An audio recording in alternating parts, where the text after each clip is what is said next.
అందరికీ నమస్కారం. Welcome to Myra media. రాష్ట్రంలో ఒక పక్క ఉష్ణోగ్రతలు పెరుగుతున్నాయి, మరో పక్క ఎన్నికల వేడైతే రాజుకుందని కూడా చెప్పుకోవచ్చు. పెద్ద ఎత్తున ఎన్నికల ప్రచార హోరైతే ఆంధ్రప్రదేశ్లో జరుగుతుంది. ముఖ్యంగా చూసుకుంటే మరి జగన్మోహన్ రెడ్డి మేమంతా సిద్ధం అంటూ బస్సు యాత్ర ప్రారంభించారు. ప్రజాగళం అంటూ చంద్రబాబు నాయుడు ప్రారంభించారు. ఎలా సాగుతుంది ఏందని అంశం మీద మనతో మాట్లాడడానికి వైఎస్ఆర్సీపీ సీనియర్ నాయకులు ముక్కు వెంకటేశ్వర రెడ్డి గారు మనతో ఉన్నారు. నమస్కారం అండి. నమస్తే సార్. గత నెల 27వ తారీఖున ఇద్దరు నాయకులు రెండు ప్రధానమైన పార్టీలకు సంబంధించినటువంటి మరి ఎన్నికల ప్రచారం అయితే ప్రారంభించారు. మొత్తంగా చూసుకుంటే ఏంటి అసలు ఎలా ఉంది ఈ ప్రచార హోరు, ఎలా ఉంది అనుకుంటున్నారు? రాష్ట్రంలో ఏది ఎక్కువ స్పందన వస్తుంది ఏ పార్టీకి? ఇప్పుడు ఒకవైపు జగన్మోహన్ రెడ్డి గారు మేమంతా సిద్ధమని ఒక బస్సు యాత్ర స్టార్ట్ చేశారు. సో అక్కడ స్పందన ఎలా ఉంది, ప్రజల నుంచి కానీ కార్యకర్తల నుంచి కానీ, ఆయన ఇష్యూస్ని అడ్రస్ చేసే విధానం కానీ, ప్రజలతో మమేకమయ్యే విధానం కానీ మీరు గమనించండి. అదే చంద్రబాబు గారు ప్రజాగళమని తిరుగుతున్నారు. ఆయన బిహేవియర్, ఆయన బాడీ లాంగ్వేజ్, ఆయన స్పీచెస్ ఎలా ఉన్నాయి చూడండి. ఆయన ఎంతసేపు బ్లేమ్ చేయడమే పనిగా పెట్టుకుంటున్నారు. ఇది ఇతర పార్టీలని నాయకుల్ని, జగన్ గారిని కానీ వెళ్ళిన కాన్స్టిట్యున్సీలో లోకల్ ఎమ్మెల్యే అభ్యర్థి వ్యక్తిగతాన్ని కానీ ఎంతసేపు దీని మీదే ఉన్నారు తప్పితే ఆయన ఎక్కడ ఇష్యూస్ మీద కానీ ఇదిగో నేను పలానా 2014 నుంచి 19 నేను ఇది చేశాను, 19 నుంచి 24 వాళ్ళు ఏం చేశారు అనేది కంపేర్ చేసుకుని ఎక్కడ చెప్పట్లా. ఇప్పుడు జగన్మోహన్ రెడ్డి గారు ఉన్నారు. ఆయన ఏంటి వెరీ క్లియర్గా 2014లో ఏదైతే ఇదే మూడు పార్టీలు తెలుగుదేశం, జనసేన, బీజేపీ ఈ మూడు పార్టీలు కలిసి ఇచ్చే మేనిఫెస్టోని పట్టుకొని క్లియర్గా చదివి వినిపిస్తున్నారు. ఏది ఒక 5-6 పాయింట్స్ చదివి వినిపిస్తున్నారు. ఇప్పుడు ఆయన హామీలు ఇవ్వడానికి 600 పైన హామీలు ఇచ్చారు. అయినా చదవడానికి కుదరదు కదా. సో ఏదైతే ప్రధానమైన హామీలు ఏది రైతు రుణమాఫీ దగ్గర నుంచి, ఆడపిల్ల పుడితే అకౌంట్లో అమౌంట్ వేస్తాననే దగ్గర నుంచి, ప్లస్ బాబు రావాలంటే జాబ్ రావాలనే దగ్గర నుంచి, జాబ్ రావాలంటే బాబు రావాలనే స్లోగన్ ఒకటి, ప్లస్ నిరుద్యోగ భృతి ఇస్తానని ఇన్ని హామీలు ఇచ్చారు కదా. ఆ ఇంపార్టెంట్ పాయింట్స్ని ప్రజల దగ్గర నుంచి స్పందన అడుగుతున్నారు. ఈ జరిగినాయి అని. జరిగినా లేదా సంగతి అది బహిరంగ సాక్షాత్ చంద్రబాబు గారికి తెలుసు, చేయలేదైనా. అంటే మీ పార్టీ దాదాపు 99% పూర్తి చేశాను అంటుంది. అవును చెప్తే ఇప్పుడు అదే ఇప్పుడు మా నాయకుడు జగన్మోహన్ రెడ్డి గారు క్లియర్గా ఇదిగో టీడీపీ మేనిఫెస్టో ఇది అమలు చేశారంటే ప్రజల దగ్గర నుంచి స్పందన వస్తుంది. ఇలా స్పందన వస్తుంది. అదే చంద్రబాబు గారిని 2019లో జగన్మోహన్ రెడ్డి గారు ఇచ్చిన మేనిఫెస్టో ఎందుకు పట్టుకోలేకపోతున్నారు? 2019లో జగన్మోహన్ రెడ్డి గారు ఇచ్చిన మేనిఫెస్టో 2 పేజీల మేనిఫెస్టో ఉంది. ఆ 2 పేజీల మేనిఫెస్టోని పట్టుకొని ఇదిగో జగన్మోహన్ రెడ్డి గారు ఈ హామీ ఇచ్చారు, మీకు ఈ చేశారు లేదా ఎందుకు అడగలేకపోతున్నారు? మేము క్లియర్గా చెప్తున్నాం. 99% హామీలు ఏదైతే మేనిఫెస్టోలు ఇచ్చామో హామీలు అమలు చేసామో మేము చెప్తున్నాం క్లియర్గా. మరి మీరు ప్రజలు ఎందుకు అడగలేకపోతున్నారు? కానీ టీడీపీ చెప్తుంది మీరు అసలు హామీలనే తొంగలో తొక్కారు, అసలు ఎటువంటి హామీలు కూడా నెరవేర్చాలని పెద్ద ఎత్తున ఆరోపణలు అయితే చేస్తున్న పరిస్థితి. కరెక్టే. ఇప్పుడు వాళ్ళ ఆరోపణలు చేయడం ఏముంది? నీకు ప్రెస్లోనో మీడియా మీలాంటి మీడియా మిత్రుల దగ్గర ఆరోపణలు చేయడం ఎందుకు? పబ్లిక్లోకి వెళ్తున్నారు కదా. కానీ ఇప్పుడు 5 సంవత్సరాలకు ఒకసారి పరీక్షకి వెళ్తున్నట్టు లెక్క. ఇప్పుడు మరి ఏ నాయకుడు, ఏ రాజకీయ నాయకుడికైనా, ఏ పార్టీకైనా కొలమానం ఏంటి? మేనిఫెస్టోనే కదా. ఈ 5 సంవత్సరాలు పరిపాలన చేసింది కానీ ఏదైనా మేనిఫెస్టోనే కొలమానం. ఆ మేనిఫెస్టో పట్టుకొని మరి ప్రజల్లోకి ఎందుకు వెళ్ళిపోతున్నారు? ప్రజలు అడగమని జగన్మోహన్ రెడ్డి గారు టీడీపీ మేనిఫెస్టో పట్టుకొని అడిగినట్టు చంద్రబాబు గారు అడగొచ్చు కదా. పబ్లిక్లో అడగమండి, రెస్పాన్స్ వాళ్ళు చెప్తారు. కానీ పెద్ద ఎత్తున ఒక విమర్శ అయితే ఉంది. మద్యపాన నిషేధం అనేది పెద్ద ఎత్తున చేయలేదు, అది మాట తప్పారు, మడమ తిప్పారు. అంతేకాకుండా పేదలకి ఏదైతే లక్షల ఇల్లు కట్టిస్తా అన్నారో అందులో కొన్ని వేలు కూడా కాలేదని కూడా చెప్తున్న పరిస్థితి. ఏమంటే మద్యపాన నిషేధం అనేది ఆ రోజుల్లో ఉన్న పరిస్థితులు బట్టి జగన్మోహన్ రెడ్డి గారు అంచెలంచెలుగా నేను నియంత్రించి దాన్ని తగ్గించే విధానం చూస్తామని చెప్పారు. సో సరే, ఇన్ని మీరు చెప్తున్నారు కదా. టీడీపీ వారు ఏమన్నా మద్యపాన నిషేధానికి ఏమన్నా బ్రాండ్ అంబాసిడర్ నాకు అర్థం కావట్లా. ఎన్టీ రామారావు ఒక భావోద్వేగాలకు లోనయ్యి ఆ రోజుల పరిస్థితిని బట్టి ఆయన చెప్పి సంపూర్ణ మద్యపాన నిషేధం అమలు చేశారు.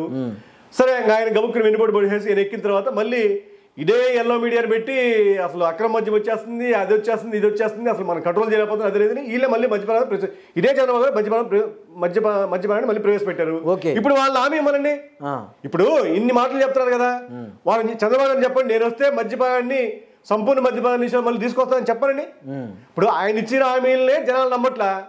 ఇప్పుడు ఇవన్నీ ఇంకా అడ్డగోలు హామీలన్నీ ఇస్తున్నారు కదా. ఏది ఇప్పుడు ఈ వాలంటీర్లు, అసలు వాలంటీర్ సిస్టమ్ తీసుకోండి. వాలంటీర్లకి నిన్నటిదాకేమో 30,000 ఇస్తాను, 30,000 సంపాదించుకునే అవకాశం ఇస్తానని చెప్తున్నారు. ఈ రోజు కొత్తపేట సభలో నేను ఇందాక చూసా టీవీలో, కొత్తపేట సభలో ఏం చేస్తే 50,000 వరకు సంపాదించుకునే అవకాశం ఇస్తాను వాలంటీర్లు అని చెప్తున్నారు. ఇప్పుడు ఇదే వాలంటీర్ల వ్యవస్థ అని మీరు ఎంత నీచంగా మాట్లాడారు. గోన్ సంచులు మోసే ఉద్యోగం అని, లేకుంటే ఇంట్లో మగవాళ్ళు లేనప్పుడు వెళ్ళి బెల్లు కొడుతున్నారని, ఉమెన్ ఇంకొక నాయకుడేమో ఉమెన్ ట్రాఫికింగ్ జరుగుతుంది వాలంటీర్లు డేటా ద్వారాని, ప్లస్ వీళ్ళంతా ఏదో మర్డర్లు చేస్తున్నారని, ఇన్ని మాటలు మీరు మాట్లాడారు కదా. ఓకే, బాగానే ఉంది. అంటే విమర్శలు మామూలుగా ఇవి ఉండేవి. కానీ మద్యపాన నిషేధం దగ్గర వచ్చేసరికి, మద్యపానం సంబంధించినటువంటి అంశం వచ్చేసరికి తెలుగుదేశం నాయకుడు చంద్రబాబు నాయుడు ఒక స్పష్టంగా తెలియజేస్తున్నాడు. తమిళ్లో నేను అధికారంలోకి వచ్చిన వెంటనే మీకు నాణ్యమైన మంచి మందిస్తాను, రేట్లు తగ్గిస్తాను అంటున్నాడు. అంటే ఏంటి అసలు ఏం జరుగుతుంది రాష్ట్రం? అంటే ఇప్పుడు మద్యపానం మీద ఇంత చర్చ అవసరమా? ఇప్పుడు అదే కదా. ఇప్పుడు ఆయన మరి చెప్పొచ్చు కదా, నేను సంపూర్ణ మద్య నిషేధం చేస్తానని చెప్పొచ్చు. అది కాకుండా నేను నాణ్యమైన మద్యం ఇస్తాను, తక్కువ రేటు తగ్గిస్తాను అంటే ఇంకా జనాలు ఇంకా దానికి అలవాటు చేయటమే కదా. జగన్ గారు ఏం చెప్పారు, ఇది అంచెలంచెలుగా మద్యాన్ని నియంత్రిస్తాం మేము. సో ఆ రేట్లు పెంచడం వల్ల ఏమంటే కొంచెం ఎక్కువ తీసుకునే వాళ్ళు తక్కువ తీసుకుంటూ ఉంటారు. ఆ విధానం అమలు అవుతుంది. ఇప్పుడు దానిలో భాగంగా మీకు ఆ లిక్కర్ కేసెస్ సేల్స్ తగ్గింది, ఇవన్నీ జరుగుతున్నాయి కదా. ఇప్పుడు అదొక్కటే ఇష్యూ కాదుగా, ఇప్పుడు మీకు ప్రధానమైన అంశాలు ఏంటి? ఇప్పుడు ఏ రాజకీయ పార్టీ అయినా, ఏ రాజకీయ నాయకుడైనా చెప్పేది ఏంటి? ఫస్ట్ ఎన్నికలకు వెళ్ళేటప్పుడు కానీ తర్వాత ఏం చెప్తారు? నేను సరైన పాలన అందిస్తాను, లా అండ్ ఆర్డర్ సరిగ్గా మెయింటైన్ చేస్తాను, పేదరికాన్ని నిర్మూలన చేస్తాను, అభివృద్ధి చేస్తానని చెప్తారు. ఇప్పుడు జగన్మోహన్ రెడ్డి గారు ఇప్పుడు అభివృద్ధి విషయంలో ఇప్పుడు ప్రతి ఇంటి అభివృద్ధి జరిగినప్పుడు ఆటోమేటిక్గా సమాజంలో డెవలప్మెంట్ వస్తుంది ఆటోమేటిక్గా. ఇప్పుడు ఒక మనిషి యొక్క స్థితిగతులు, వాళ్ళ జీవన ప్రమాణాలు ఎప్పుడైతే అభివృద్ధి చెందినాయో ఆటోమేటిక్గా వీళ్ళు డెవలప్ అయ్యే కొద్దీ సమాజానికి కంట్రిబ్యూట్ చేస్తారు. నేను ఏమంటానంటే అసలు మద్యపాన నిషేధం అనేది ఇది కాదు, మంచి పని కాదు. అంతేకాకుండా smoking, alcohol drinking injuries health అని పెద్ద ఎత్తున ప్రోత్సహించారు. అదే అసలు ఒక నాయకుడే ప్రచారం చేస్తున్నాడు, నీకు మంచి మద్యం ఇస్తాను, తగ్గిస్తానని. అంటే ఏంటి అసలు సమాజం ఎటుపోతుందని కూడా ఇప్పుడు మనం ఆలోచించుకోవాల్సిన పరిస్థితి. అదే కదా. ఏమంటే మద్యపాన నిషేధం అనేది ఇది సామాజిక సమస్య. ఇది సామాజిక సమస్య. ఒక వ్యక్తి యొక్క అలవాట్లను తను కంట్రోల్ చేసుకునే విధానం తీసుకురాలి. అవును. సో దానిలో భాగంగా ఏంటి జగన్మోహన్ రెడ్డి గారు ఏంటంటే ఈ రేటు పెంచడం వల్ల దీనివల్ల ఏమవుతుందంటే స్లోగా అతను తీసుకునే క్వాంటిటీ తగ్గుతుంది. సో ఇవన్నీ జరిగే కొద్దీ స్లోగా నిదానంగా మార్పు రావాలి. ఇది ఏదో ఊరికి గబుక్కున హామీలు ఇచ్చేసినంత మాత్రాన జరిగదు. ఇప్పుడు ఇంత చర్చ పెడుతున్నారు కదా. చంద్రబాబు గారిని నేను నాణ్యమైన మద్యం ఇస్తాను, నాణ్యత లేదని ఎవరన్నారు? ఊరికి మీ ఎల్లో మీడియాని అడ్డం పెట్టుకుని మీ ఇష్టమైనట్టు ఏదో ఒకటి అబద్ధ ప్రచారాలు, గోబెల్స్ ప్రచారం చేయడం తప్ప ఎవరు చేస్తారా? ఎవరు కల్తీ ఎందుకు చేస్తారు? ఇప్పుడు ఏ నాయకుడైనా ఈ స్మగ్లర్స్ లేకుంటే ఇంకోటి కాదు కదా. అంటే ఈ లెక్కను చూస్తే రేపు టీడీపీ ఉమ్మడి మేనిఫెస్టోలో ఖచ్చితంగా ఈ మద్యం గురించి ఒక ప్రధాన అంశంగా చేర్చే అవకాశం ఉందని భావిస్తున్నారు. ఒక ఊహ అయితే జరుగుతుంది. చెప్పమనండి, చూద్దాం. అది కూడా ఇప్పుడు ఆయన ఏమని హామీ ఇస్తారో చూద్దాం. ఆయన ఇచ్చే హామీలకి వ్యాలిడిటీ ఉందా లేదా, జనం నమ్ముతారా లేదా అని. చంద్రబాబు గారు అంటేనే ఆయన హామీలు ఇస్తే ఇదేం గట్టెక్కదనే తెలుసు అందరికీ. ఇప్పుడు ఆల్రెడీ మద్యపాన విషయం తీసుకుంటే ఆయన గతంలో ఏం చేశాడని తెలుసు. సంపూర్ణ మద్యపానాన్ని ఎత్తేసింది ఆయన, మళ్ళీ ప్రవేశపెట్టింది ఆయన, మళ్ళీ ఆవిస్తే మళ్ళీ అదే ఉంటుంది కదా. ఓకే, ఎన్నికల ఓట్ల కోసం చేస్తాడు ఆయన, అంతేగాని జనాలు ఏం బాగు చేయడానికి ఊర్లో ఉద్ధరించడం చేయడుగా. ఓకే, కొన్ని మీడియాల్లో వస్తుంది జగన్ యాత్ర తుస్సు యాత్ర అయింది, బస్సు యాత్ర తుస్సు యాత్ర అయింది. జగన్ యాత్రకి అసలు జనస్పందన కరువైందని కూడా పెద్ద ఎత్తున ఒక ప్రచారం అయితే జరుగుతుంది. ఇది మీకు తెలిసిందా? ఏమంటే ఇవన్నీ ప్రతిపక్ష పార్టీలు ఇవన్నీ గోబల్స్ ప్రచారం చేయడం కామనే. అందులో చంద్రబాబు నాయుడు గారు సిద్ధహస్తుడు. ఆయన వ్యక్తిగతంగా మనుషుల్ని క్యారెక్టర్ అసాసినేషన్ చేయడం కానీ, ఆయన ఆఖరికి ఆడవాళ్ళ విషయాలు కూడా ఆయన వదలడు. వాళ్ళు ఏకంగా ఫోటోలు పెడుతున్నారు, ఏకంగా వీడియోలు పెడుతున్నారు.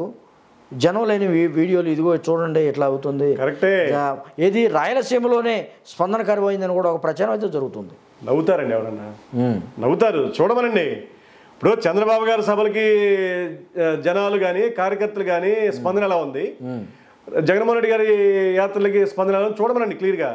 చంద్రబాబు గారు మీకు మోస్ట్లీ చూసుకోండి, ఒక బాగా ఇరుకు సందులో పెడతాడు ఆయన. ఇప్పుడు కూడా చూసుకోండి మీరు కావాలంటే. ఎందుకు ఇవన్నీ ఇప్పుడు ఇంతకుముందు మీరు మీరు మీ అల్లో మీడియా ఉండబట్టి మీరు చూపించిందే వింటారు, కానీ ఇప్పుడు అంతా మీలాంటి సోషల్ మీడియాస్ అన్ని రకరకాల సోషల్ మీడియా వచ్చింది, తెలిసిపోతుంది కదా జనాలకి. వాళ్ళు చెప్పే మాటలకి అక్కడ వ్యాలిడిటీ ఏమి ఉండదండి. వాళ్ళు ఎన్నెన్న ఆరోపణలు చేసుకుని జరుగుతూ ఉంటుంది. ఓకే, ఇప్పుడు రాయలసీమ కాబట్టి జగన్మోహన్ రెడ్డికి అక్కడ స్థానికంగా బలం ఉంది, వస్తారు, ఇక తర్వాత చూడండి అని కూడా చెప్తున్నారు. ఆ తర్వాత పెద్ద స్పందనే లేదు, పెద్ద ఎత్తున మరి నిరసన జ్వాలలు కానీ లేకపోతే ప్రభుత్వ వ్యతిరేక విధానాలు కానీ పెద్ద ఎత్తున ఉన్నాయని కూడా చెప్తున్న పరిస్థితి. అంటే ఇప్పుడు ఆయనకి 150 సీట్లు అచ్చం రాయలసీమలో వచ్చాయి, ఏంటి నాకు అర్థం కావట్లే మొన్న కదండి, అచ్చం 150 సీట్లు రాయలసీమలో వచ్చినాయా? ఎక్కువ ఆ స్థానం అక్కడ నుంచి ఆ ప్రాంతం నుంచి వచ్చి అనుకోవచ్చు. అవును, అలా అనుకుంటే మరి చంద్రబాబు గారు కూడా రాయలసీమోడే కదా. అసలు ముందు నీ పుట్టినింటి దగ్గర నీకు బలం లేకపోతే నువ్వు బయట ఏం చేస్తావు? ఇంకా నాకు అర్థం కావట్లేదు. నీ ఇంట్లో నీ బలం లేనప్పుడు బయట ఏం చేస్తావు నువ్వు? నాకు అర్థం కావట్లేదు. ముందు పెద్దల శాస్త్రం ఏం చెప్పారు? ఇంటికి కలిసి రచ్చగలమన్నారు.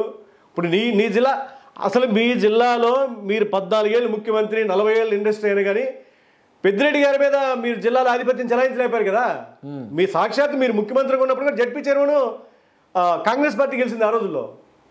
ఓకే, సరే అసలు ఎన్ని గురువింద కింద నలుపుంటే ఎలా ఉంటుంది అనేది ఇంకా చంద్రబాబు గారిని చూసి నేర్చుకోవాలి. ఇంకా ఆయనకి సామెత ఆయన కోసం వచ్చినట్టు చూస్తుంటే ఏంటి అసలు అల్టిమేట్గా మరి మొత్తానికి చూసుకుంటే ఇప్పటికే 5వ రోజు 6వ రోజు ప్రచారాలు అయితే పెద్ద ఎత్తున ఊపందుకున్న నేపథ్యంలో ఏంటి ముందు ఎలా ఉండబోతుంది జగన్ యాత్ర, బస్సు యాత్ర? ఏమంటే జగన్మోహన్ రెడ్డి గారు ఏంటంటే ఒక నాయకుడిగా ఆయన ఎమర్జ్ అయ్యాడు. ఏదో రాజకీయ నాయకుడు కాదు, ఒక నాయకుడిగా ఎమర్జ్ చేయడం. రాజకీయ నాయకుడికి చాలా తేడా ఉంది. రాజకీయ నాయకుడు అంటే చంద్రబాబు గారు రాజకీయ నాయకుడు, ఎందుకంటే కేవలం ఆయన అవసరాల కోసం, రాజకీయం కోసం ఏ మాటలైనా చెప్పగలడు, ఎందరైనా ఏమర్చగలడు, జరిగిపోయింది అది. సో ఆయనకి అందుకే ఆయన చెప్పే మాటలకి వ్యాలిడిటీ పోయింది పూర్తిగా. అబద్ధాలు చెప్తాడని, లేకపోతే మీడియాను వాడుకుంటాడని, అసలు అవసరమైతే వ్యక్తిగతంగా దూషణలకు దిగుతాడని అందరికి తెలుసు. కానీ వెంకటేశ్వర రెడ్డి గారు ఒక ప్రధాన ఆరోపణ అయితే ఉంది జగన్ మీద. ఇన్ని సంవత్సరాలు అధికారంలోకి వచ్చిన తర్వాత, 5 సంవత్సరాల తర్వాత తాడేపల్లి ప్యాలెస్ నుంచి ఇప్పుడు బయటకు వచ్చి ముద్దులు పెడుతున్నారు, లేకపోతే హత్తుకుంటున్నారు, లేకపోతే ప్రజల్లోకి వెళ్తున్నారని ఆరోపణ అయితే ఉంది. ఓట్ల కోసం ప్రజలు గుర్తుకొచ్చారా జగన్మోహన్ రెడ్డి కానీ కూడా పెద్ద ఎత్తున ప్రతిపక్షాలు అయితే విమర్శిస్తున్నారు. ఇది నిజంగా హాస్యాస్పదం. ఇప్పుడు జగన్మోహన్ రెడ్డి గారు 2011లో ఎప్పుడైతే పార్టీ పెట్టారో ఆ రోజు నుంచి ముఖ్యమంత్రి అయ్యే వరకు ప్రజల్లో ఉన్నారా లేదా అనే సంగతి పసిపాపని అడిగితే చెప్తారు. ఉన్నారా? ప్రజలకు వచ్చారా? అసలు ఆయన ఉంటే 16 నెలలు కాంగ్రెస్ పార్టీ ఇరికిచ్చిన కేసులు జైల్లో ఉన్నారు, లేదంటే తర్వాత బయట జనంలో ఉన్నాడు ఆయన.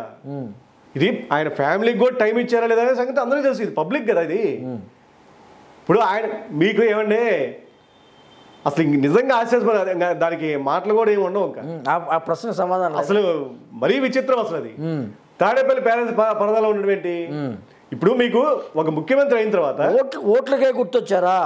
ఎలక్షన్ అప్పుడు గుర్తొచ్చారా ప్రజలను కూడా చెప్తూ ఉన్నారు. ఇప్పుడు బయటకు వచ్చారు చూడండి, మరి బయటికి రా ఇప్పుడు బయటకు వచ్చారు చూడండి జనప్రవాహం ఎలా ఉందో. ఇప్పుడు మీ మాటలే వినాలి ఇంకా. కానీ ఇప్పుడు ఒక ముఖ్యమంత్రిగా ఉన్నప్పుడు ఏంటి, ఆయన అడ్మినిస్ట్రేషన్ మంచి చెడు అని చూసుకుంటారు. ఇప్పుడు ఆయన జనంలో లేనిది ఎక్కడ? ఇప్పుడు ఒక అడ్మినిస్ట్రేటర్ ఏం చేయాలి, ఒక నాయకుడికి ఏం చేయాలి? కానీ ఇన్నాళ్ళు కనీసం సొంత మంత్రులకు కానీ సొంత ఎమ్మెల్యేలకు కానీ అపాయింట్మెంట్ ఇవ్వని జగన్మోహన్ రెడ్డి ఈరోజు వచ్చి మరి ప్రజల మీద ప్రేమ వలకబోస్తున్నాడు అని కూడా చెప్తున్నారు. అంటే వీళ్ళకి చెప్పారేంటి, మాకు అపాయింట్మెంట్ లేదని వీళ్ళకి ఏమని చెప్పారేంటి? ఇప్పుడు ఒక నాయకుడిగా ఆయన ఒక మంత్రికి కానీ ఒక ఎమ్మెల్యే గారికి కానీ వాళ్ళు ఏ టైంలో ఇష్యూస్ అడ్రస్ చేయాలి, ఏ టైంలో ఫీడ్బ్యాక్ చేసుకోకుండా ఎన్ని జరిగినాయి ఏంటి? ఇప్పుడు దాదాపు 2.5 ఏళ్ల క్రితం నుంచి ప్రజల్లోకి వెళ్ళండి, గడప వెళ్ళండి అని ఎమ్మెల్యే అభ్యర్థులు మొత్తం, ఎమ్మెల్యేలు మొత్తం, ఎంపీలు మొత్తం పంపించారు. అంటే జనంలో ఉన్నట్టు కదా ఏంటి? అంటే సాక్షాత్తు జగన్మోహన్ రెడ్డి గారు ఒక ముఖ్యమంత్రి ప్రతి ఇంటికి తిరగలేడు కదా. ఇప్పుడు ఆయన టీం పనిచేస్తుందే చూసుకోవాలి, అంతేగాని మీరు లేనిపోని గోబల్స్ ప్రచారం చేస్తే ఉపయోగం ఏముంది దానివల్ల? ఓకే, ఇక ముందు ఎలా ఉండబోతుంది అనుకుంటున్నారు? ఏమంటే రేపు మళ్ళీ జగన్మోహన్ రెడ్డి గారు అధికారంలోకి వస్తారనే సంగతి సాక్షాత్తు చంద్రబాబు గారికి తెలుసు, అర్థమైనా సాక్షాత్తు నరేంద్ర మోడీ గారికి తెలుసు. సో అందుకనే కదా మీకు మోడీ గారు ఆయనకి కేంద్రం కావాలి.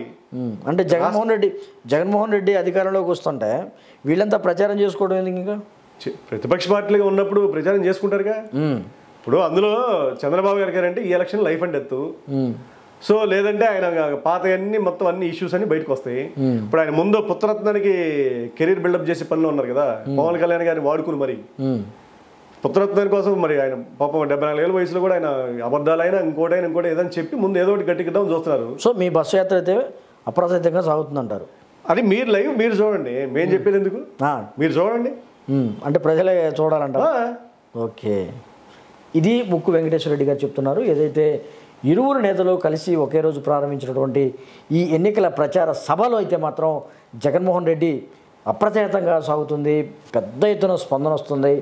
ఒక ఉప్పెనల ఒక వెల్లువల ప్రజల ఆదరణ అయితే జగన్మోహన్ రెడ్డికి మరి లభిస్తుందని కూడా చెప్తున్నారు. ముందు వచ్చే ప్రాంతాల్లో కూడా అంతకంటే మిన్నగా ఉంటుందని కూడా మరి ముక్కు వెంకటేశ్వర రెడ్డి గారు చెప్తున్న పరిస్థితి. నమస్కారం అండి. నమస్తే.